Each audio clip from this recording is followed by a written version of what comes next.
les amis, le jour est grave, le jour est arrivé. Le jour de l'oral blanc est arrivé, les amis. Je suis fortement stressée. Comment dire ça? Déjà, rien que j'annonce la couleur, tout en noir, ça va être fun. Genre, déjà, j'ai fini mon diapo à 1h du mat. Ça marche mal. J'étais en PLS lorsque je devais apprendre ce que je devais dire. Donc, comment je suis censée dire maintenant à l'oral, joie et bonne humeur, t'inquiète. Mais sinon, en vrai, ce que je pense, c'est que, déjà, si j'ai un jury sympatoche, vraiment des profs qui sont sympatoches avec moi, ça serait parfait. Mais par contre, MDR, la salle où je suis tombée, frère, c'est la salle la plus malaisante de l'histoire, vraiment. Genre, déjà, il s'est passé des dingueries dedans, mais vraiment de ouf. Et en plus, vraiment, c'est une salle vraiment très, très, très aigrie. En plus, l'atmosphère du prof qui l'envahit, elle est encore plus aigrie. Donc, je ne risque pas de m'en sortir aujourd'hui. Vous me voici devant cette autre abomination, appelée monoral de DNB, où actuellement j'ai eu des larmes et également beaucoup de tristesse. Genre, j'ai vraiment passé beaucoup de temps. J'ai fini à je sais pas quelle heure. J'en suis traumatisée, frère. Et j'ai même pas tout développé dedans. Je suis en PLS et je suis censée dire tout ça en 5 minutes. Comment? Comment? Je ne sais pas. Tout ce travail, toutes ces larmes pour avoir fait 2 copies. Si jamais je perds cette fameuse merde, ce truc, il y a tout mon travail dedans, toutes mes larmes, toute ma sueur dedans. Il y a tout mon diapo, tout, il y a tout. Si je le perds, je suis dans la merde, bref. Il n'y a pas intérêt à le perdre aujourd'hui, frère. Je suis en PLS sinon. Je suis actuellement en... Je ne sais pas comment expliquer cette émotion. Actuellement, pour ma minute, je révise cette merde. Ça veut toujours pas rentrer dans mon crâne. Et je le révise depuis au moins 2 semaines. Comment dire que je suis plus qu'en PLS là. Je ne sais pas comment décrire ces émotions. Voilà, peace and love. Hein. Actuellement, cette personne veut crever. J'en ai marre. En plus, vous savez pas quoi? Il y a une difficulté rajoutée.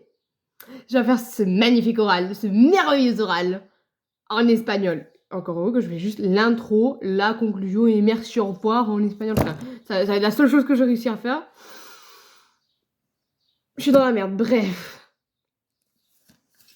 Actuellement, j'ai juste envie de crever. Je suis fatiguée. Je me suis levée trop tôt que prévu. Je ne sais même pas parler un petit peu en espagnol. Je sais dire hola, hola amigo, como está, au revoir. Ah non, adios, gracias. Et rien d'autre. Et je suis censée parler. Je vais vous lire ma problématique. Parce que je suis censée parler de ça en espagnol. À quoi sert la violence dans la littérature? On est dans la merde. On est dans la grosse merde. Bref. Mon oral pue la merde. Je suis dans la merde. C'est une journée de merde. Mais nous réjouissons car je commence à 9h05 et je peux ressortir après à 10h10. Donc tant mieux pour moi en vrai. Je fais pas journée complète. Je ne m'en plains pas. Mais c'est quand même l'oral quoi hein, après.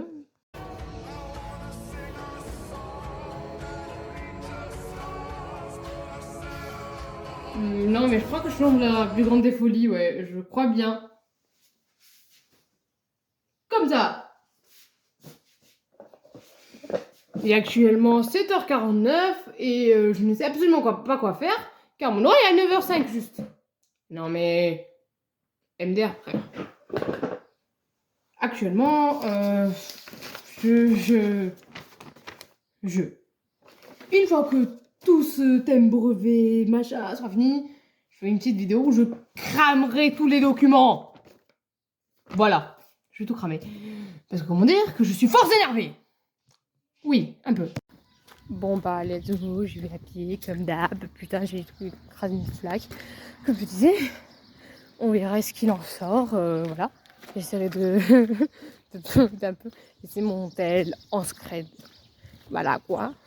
Juste pour pouvoir vous montrer un petit aperçu de ce que c'est. Et vraiment, plus j'avance et plus je sens le stress monter, mais on ne s'inquiète surtout pas les amis, surtout pas. Jamais.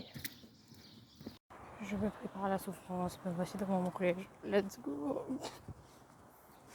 Je suis fort stressée.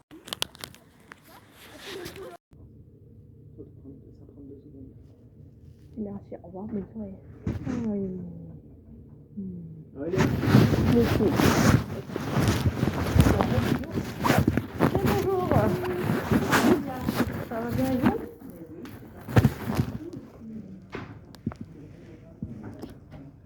Le gars, bien signé un petit peu. Oui. C'est pour notre collection. Ça va. D'accord. Voilà, c'est pas. Ah ouais.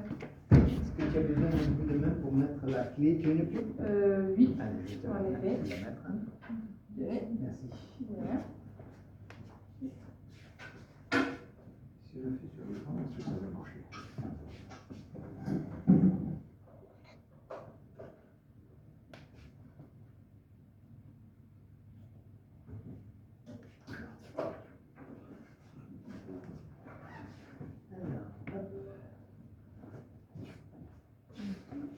Et ton diapo s'appelle Orlandende? Diapodende. D'accord. Oula, l'antivirus réagit à quelque chose. Aïe. Alors, Diapodende. Est-ce que c'est bien celui-là? C'est bien celui-là. D'accord. Est-ce que tu gères le clavier? Oui, c'est bon. Juste vous avez à me dire quand vous êtes prêt. Quand tu veux, nous on est prêts. Bon, bien bonjour, je m'appelle Noélie Agile, je suis en 3e set. Et aujourd'hui, je viendrai vous parler de mon sujet d'oral qui va traiter sur la violence dans la littérature. En este trabajo vamos a hablar de la violencia en la literatura, ya que ella está presente en todos los géneros literarios, que sea las novelas, los cuentos, los mangas o incluso el teatro. Ya que me es imposible de manera exhaustiva de hablaros de todos los géneros y de todas las obras, me limitaré a hablaros de las obras que pude leer hasta hoy en día.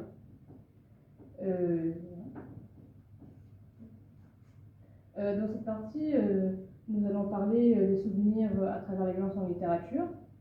Nous savons que parfois la violence en littérature peut provoquer des émotions fortes telles que la colère, la tristesse ou le dégoût.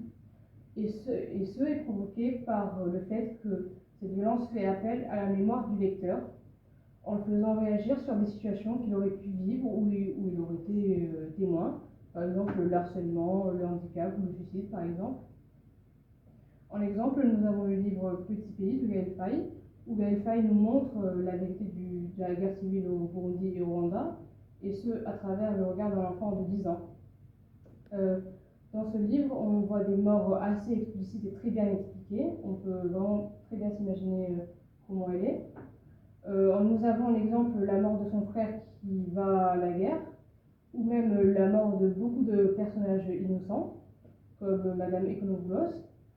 Et après, dans un deuxième cas, nous avons le manga A Silent Voice, où le sujet principal c'est l'harcèlement, malgré que ce soit un sujet tabou au Japon, où le jeune garçon de la couverture harcèle une jeune fille physiquement et mentalement.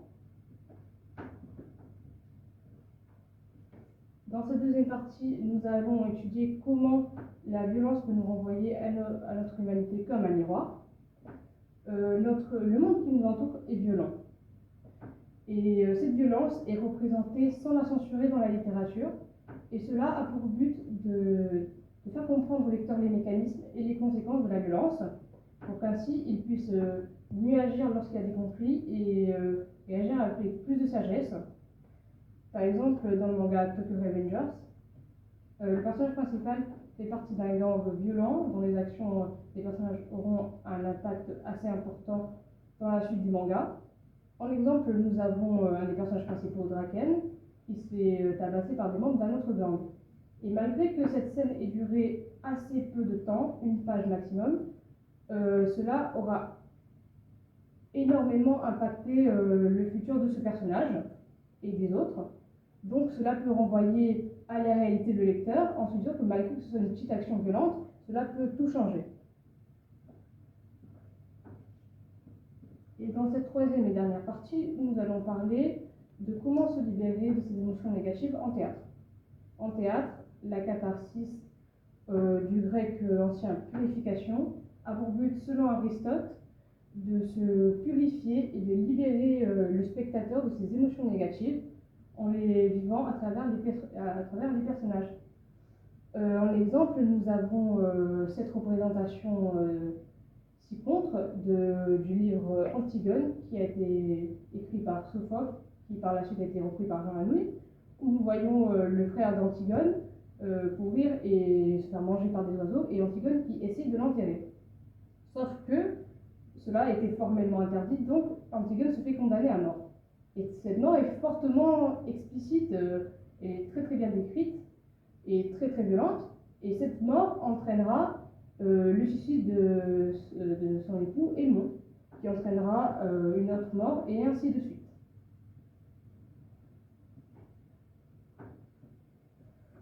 En conclusión, podemos pensar que a la inversa de lo que la gente puede creer, la violencia puede tener una verdadera importancia en la literatura y una verdadera utilidad, ya que esta permite al lector de cuestionarse y que así pueda comprender mejor la violencia, que sea en la vida real o en la literatura.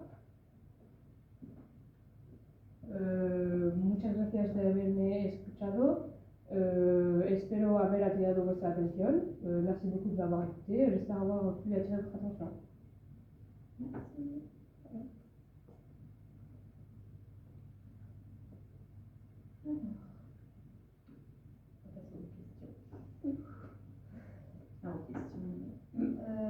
Alors, moi, je parle espagnol. Donc, du coup, je ne peux pas dire si le sommaire correspond. Il est écrit en espagnol. Donc, bien, il n'y avait qu'une faute à la fin, juste sur la conclusion. Là, le reverra ensemble, c'est rien du tout. C'est muchas gracias de, non, muchas gracias por. Ah, d'accord. C'est la seule faute qui passe. Alors, c'était pas tant, mais par rapport au. Si tu reviens au sommaire, tu l'as écrit en espagnol. C'est ça. Ouais, et donc du coup, je sais pas. Ah oui, là. Si ça. Non, pardon. Apprécie. En fait, là, du coup, oui, peut-être on peut pas mettre en français à côté oui, pour les. Je pourrais, oui. Parce que du coup, bon, là, là, c'est pas ce soir, hein, bon, Los Novelas, ça va, le théâtre. Los Cuentos, les romans. Las Novelas, c'est les romans. Histoires, ouais. Et les nouvelles, les romans. Et les romans. Donc voilà, juste ça, parce que du coup, après, moi, j'ai pas su. La double. Voilà. D'accord. D'ailleurs, il y a une erreur de présentation, c'est que le mot introduction était en français et le mot en espagnol. Ah oui. Donc, c'est 2C et un accent sur le Ah. Mais voilà, disons que ou tout français ou tout espagnol, ou traduit. Chacun d'un côté. C'est ça. Voilà. Je n'avais pas fait attention au mot, et pourtant, je sais s'il est écrit en gros. Alors, est-ce que tu peux venir sur la diapo 1, enfin sur les souvenirs à travers la violence? Oui, je peux. Voilà. Alors, moi, je voudrais, sur ton plan, oui. Pourquoi tu fais une distinction entre le premier, les souvenirs à travers la violence, et pourquoi le deuxième qui nous renvoie à l'humanité, ça ne pourrait pas être des souvenirs à travers la violence? En fait, qu'est-ce qui a fait que tu as choisi ces deux livres, ces deux ouvrages pour les souvenirs à travers la violence Car ces deux livres, en fait, ils traitent de situations un peu pointilleuses que potentiellement des gens ont pu déjà vivre. D'accord. Et tu penses que les deux, dans le deuxième, là sur ta deuxième diapo, sur la suivante, oui. Voilà. Ça, tu penses que ça ne peut pas être vécu? Je sais pas, quand j'ai pas lu. Enfin, c'est moins probable en fait. Parce qu'en fait, ça parle de saut dans le temps, tout ça, c'est un peu lié entre le fantastique et la réalité. D'accord. Une autre question, justement, toujours sur cette diapo-là, tu as parlé de petite action violente. Oui. Alors, j'ai été interpellée par petite et violente. Enfin, enfin, petite qu'elle soit, genre, même si c'est un geste, même si c'est un petit geste violent, quoi. Mais pourquoi tu as fait la nuance entre petit et violent? Pourquoi tu as trouvé que c'était une petite action violente? Pourquoi tu n'as pas dit Enfin, même, une grande action violente? Même si c'est, enfin, petite, ça veut dire qu'il est de courte durée. Ah, d'accord, ok. D'accord, donc tu veux dire quelque chose finalement qui n'est pas long, mais qui va être de courte durée. C'est pas une action violente qui est minimisée. Non, non. D'accord. Alors il y a peut-être justement là quelque chose à modifier en termes de vocabulaire à utiliser. D'accord. Parce qu'on croit que tu minimises la violence. C'est ce que voulait te dire Madame Bélier, c'est que violent et petit. Ça va pas ensemble en fait. Voilà, ça va pas. Tu feras attention au vocabulaire aussi, avant tu as dit tabasser. Oui. Oui, oui, c'était pour rendre justement l'action plus violente. D'accord.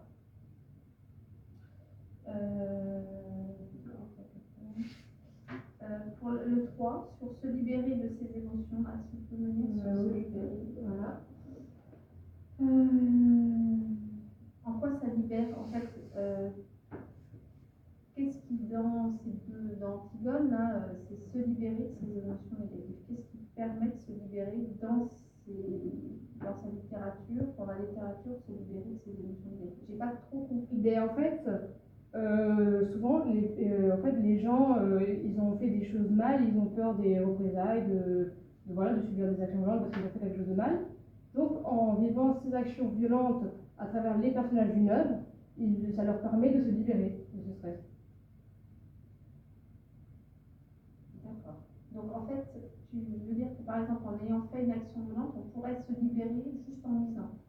Ça serait suffisant. C'est pas, enfin, de base, ça c'est une pièce de théâtre, mais ça a été adapté en livre. D'accord. Ce que je perçois, ce que tu essaies de dire, c'est que la violence littéraire, dans la littérature, le fait de lire, ce serait une thérapie. Un peu en quelque sorte. Et ça annihilerait, comme tu dis, notre humanité violente. Oui, parce que, en fait, chacun des humains a sa part de violence en soi. Et en pouvant lire des ouvrages violents, potentiellement, la personne peut se rendre compte de cette violence qu'il a en lui. D'accord. Et donc, du coup, d'empêcher de passer à l'acte. C'est ça. De pouvoir le vivre de façon imaginaire, de pouvoir assouvir finalement ça, sans passer à l'acte. C'est ça, se rendre compte avant de passer à l'acte. C'est-à-dire que si tout le monde lisait, peut-être qu'il y aurait moins de violence. Pas forcément. Parfois, il y a des comportements qui sont plus difficiles à traiter, certes, mais ça peut aider un peu. D'accord.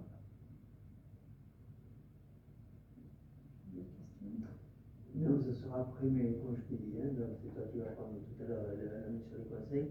Et les deux, trois choses que j'avais à dire, c'était cette partie-là des conseils. Moi, c'est pareil. Au niveau question, j'ai fini, c'est ça sur les conseils en fait. Moi, je dirais ce qui m'intéresse beaucoup dans cet exposé. C'est d'ailleurs hyper surprenant par rapport à l'élève de troisième, tu verras quoi. Et bon, on va voir les conseils maintenant. Alors, les conseils. D'abord, je voulais savoir si tu t'es rapproché d'un professeur de français. Oui, de Madame Martin. De Madame, d'accord.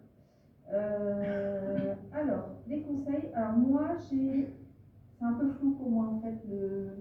Chaque partie, j'ai eu du mal à, comment dire, à voir en fait j'ai l'impression de tout se croiser un peu. Et j'ai du mal en fait à bien faire la distinction entre chaque partie. C'est-à-dire que là, se libérer des émotions négatives, tu nous parles du livre, mais justement, en fait, il faut qu'on vienne te questionner pour que tu dises, bah ça, en fait, le fait de lire, et on ne l'a pas tout de suite. Ah d'accord, il faut en fait que je développe en oral. Ouais, en fait, moi, je l'aurais développé un peu. Après, tu peux laisser aussi de façon à ce qu'on te questionne, mais en fait, je ne voyais pas bien dans chaque partie où tu voulais... Quand tu passes au 2, renvoi à l'humanité, par exemple, je vois pas comment pour le 1, ça revient pas ça renvoie pas à notre humanité non plus, parce que quand tu parles sur le 1, reviens sur la diapo 1, tu parles du harcèlement. Là, je parle du harcèlement, oui. Et donc le harcèlement, ça renvoie à notre humanité aussi, en fait. Donc, je parlerai plus, en fait, les souvenirs à travers la violence en littérature. Je parlerai plus, en fait, de pas sentir sentir seul en fait. Ce serait plutôt le réel à travers la réalité, à travers la littérature, ou le lien entre littérature et réel. Enfin, je sais pas, il y a quelque chose là qui m'a. En fait, j'ai été des fois un peu perdue entre ton 1 et ton 2 et ton 3. Parce que je trouve que tous se rejoignent en fait. C'est pareil, là, ça libère des émotions négatives aussi, je pense. Donc voilà, j'étais un petit peu perdue. Je ne sais pas si c'était. Alors, pas du tout. non, tout ce que tu as dit est hyper intéressant. Je pense que Noélia va pouvoir le travailler. Moi, je crois, en t'écoutant parler, et moi, tu vois, ce que je trouve formidable chez un élève, c'est que je l'ai dit tout à l'heure, de troisième et en particulier de Noélia, c'est l'aspect philosophique de son Ah oui, mais ça c'est super. Alors, voilà, la porte d'entrée, je crois que c'était, pour moi, c'est le thème philosophique de la mort, ou de la violence. Et cette violence, comment elle se répère. Déjà, tu as parlé donc de ces auteurs antiques, ça c'était extraordinaire. Ces références-là, je pense que tout le monde ne les a pas.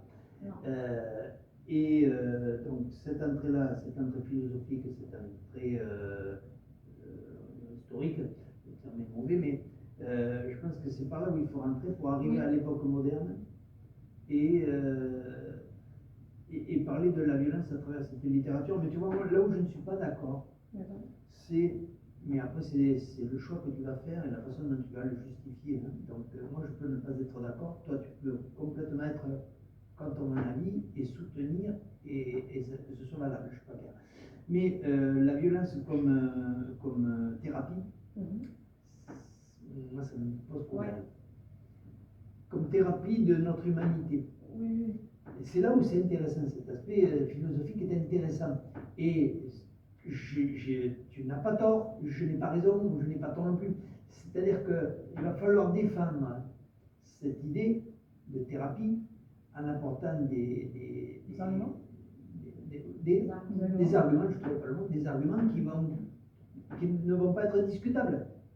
Et là, Madame Bélier, depuis tout à l'heure, tu as apporté justement des contradictions dans ton exposé. Le harcèlement, voilà, alors je pense qu'il va falloir l'attaquer, c'est un très bon thème, il va falloir l'attaquer autrement, lui donner des parties, un déroulement autre. Ou plutôt qu'à quoi sert la violence dans la littérature, pourquoi ce ne serait pas plutôt l'impact de la violence dans la littérature? Et on y est.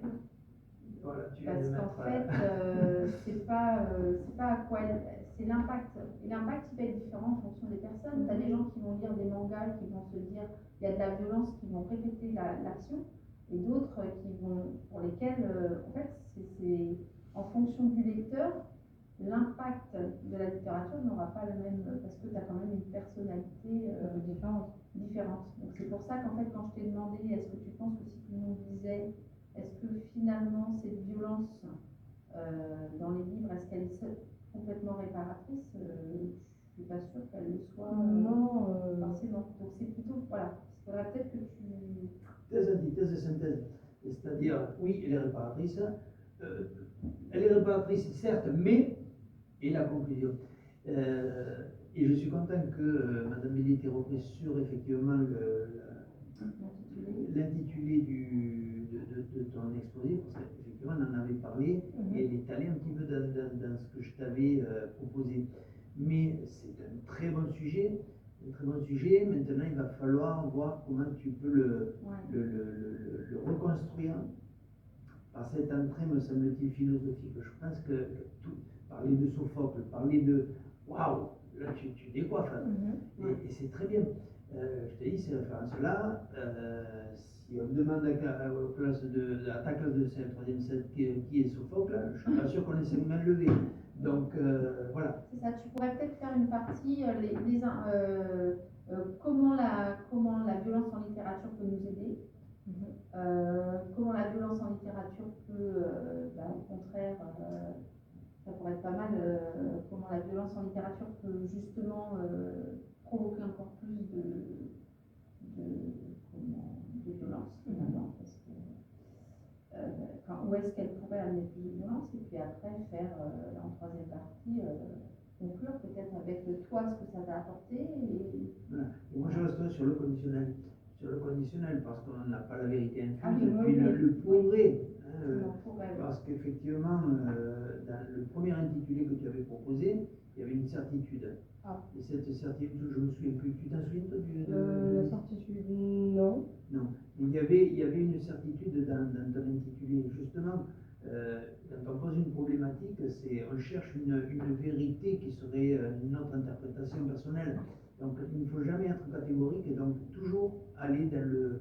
Voilà. Comment la violence pourrait être quelque chose de réparateur pour une humanité qui n'est pas toujours des meilleures. L'homme cherche toujours à cette réflexion philosophique sur la violence de l'être humain à travers la littérature pour sa chapeau. Le sujet est très bien. Et très bien d'avoir dit, l'intro elle était nickel, et très bien d'avoir dit dans les livres, et là tu as suivi mon conseil, dans les livres que j'ai lus, parce que donc, et tu l'as dit aussi, je ne peux pas être exhaustif dans toute la littérature, parce que je n'ai pas tout lu, je n'ai pas la prétention d'avoir tout lu, et donc dans ce que j'ai lu, je peux m'apercevoir que, ça tu l'as très bien dit. Voilà, est-ce que ça t'a apporté comme émotion à chaque fois? Et donc, pourquoi est-ce que ça va être bénéfique ou du coup plutôt négatif Et c'est toute ta réflexion que tu amènes là aujourd'hui, toute la réflexion que tu as sur la violence à travers les livres que tu as lus et que tu liras. Je te remercie en tout cas pour cet exposé qui était très très intéressant. Voilà, donc Laura a pris tout un tas de choses qu'on a pu dire. L'affiche va. Ton professeur principal, je ne sais pas qui c'est. Je plaisante.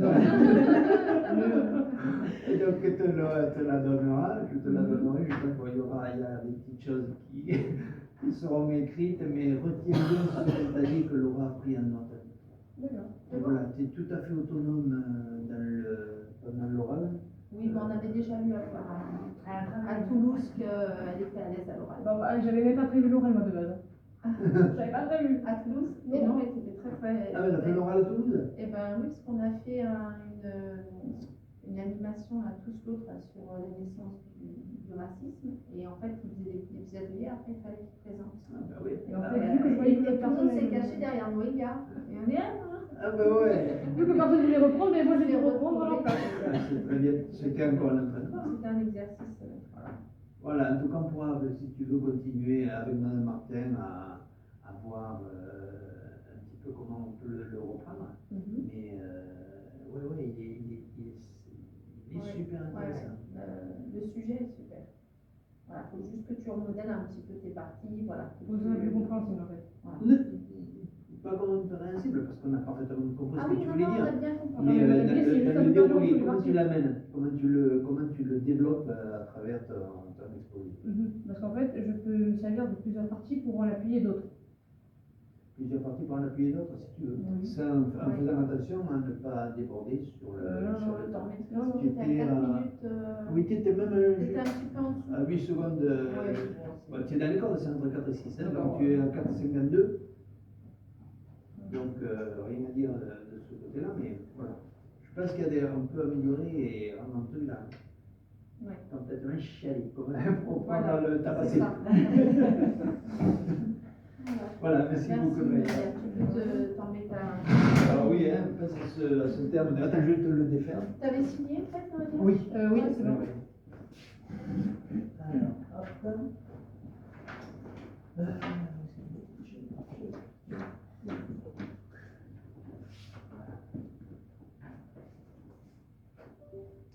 Merci beaucoup. De nada. Oh, ben non. C'est passé. En tout cas, je peux dire que j'en ai pleuré pour l'accent. Oui, absolument. Pour l'accent, c'était vraiment horrible à faire. Moi, j'ai trouvé ça absolument très très moche. Son défaut, mais elle se dévalorise.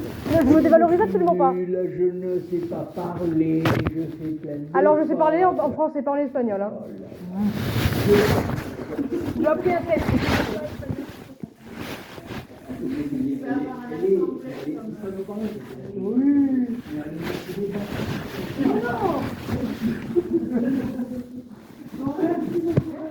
Allez, allez, on est. Bon bah les gâtés, va falloir que je vous raconte tout ça, mais c'est pas ça, mais voilà quoi. Va falloir que je raconte tout, comment c'est passé. Ah bon, je spoil juste un peu, j'ai retenu mon souffle. J'étais en PLS, vraiment pas bien. C'était un moment traumatisant, avec des profs traumatisants, horrible. Vraiment horrible. C'était affreux. Bon bah je suis là. Je suis encore vivante, je sais pas comment. Après ce long passage, ça me fait. C'était pour moi un moment éternel. Genre il allait jamais se finir. C'était affreux. Rien que ça, déjà. Premier truc. Il faisait toutes les choses qui pouvaient me distraire, possibles et imaginables. Genre vraiment tout. Alors, on me fait la merde. Je sais pas qu'est-ce qu'elle raconte pendant tout son oral. Son diapo, il est pas ouf. Bon, bref, que de la merde.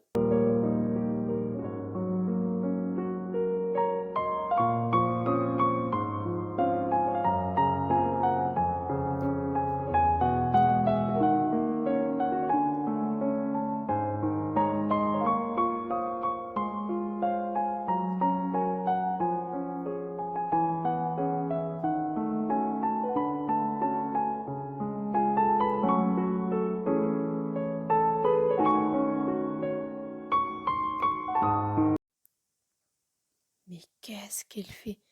Mais elle me fait de la merde là. Elle raconte de la merde aussi au passage. Mais qu'est-ce que je suis en train de faire ici? Pourquoi je regarde ce truc là? Frère, ça mérite même pas 8 sur 20 là. C'est bizarre, frère. Trop étrange.